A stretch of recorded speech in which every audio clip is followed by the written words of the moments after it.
agyaman kayo pa'y. Da kayo nga kabaranggayan mi dito'y kariskis. Ura naman niya barangay. Agyaman kayo kay Apo Diyos. Tama isa dahito nga lugar yo ay ayaten ni Apo Diyos.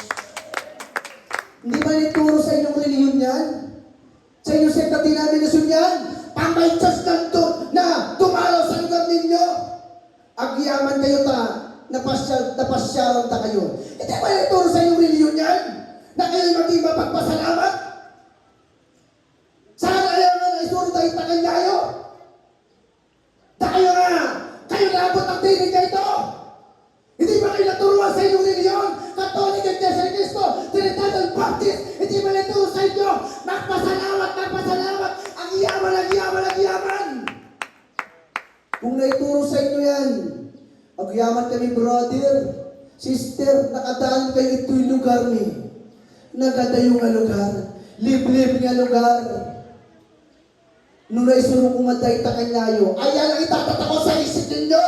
Pang may church, tumalo sa lugar ninyo, tiaramidin nyo, agyaman kayo kay Apo Diyos.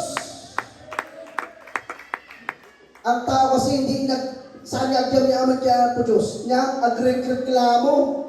Matay ka, agreklamo ka pa'y.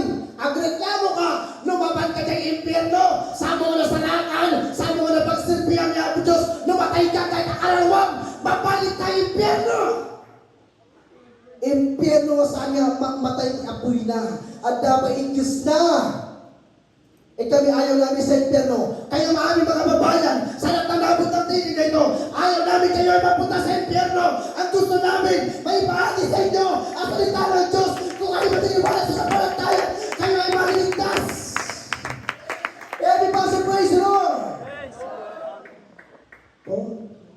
Pagkatapos ang pursada natin ngayon, maniwala kayo kay hindi mamaya. Mag-uusap na naman ang mga tao. Ang sasabihin ko na sa inyo, agyaman kayo kay Apo Diyos.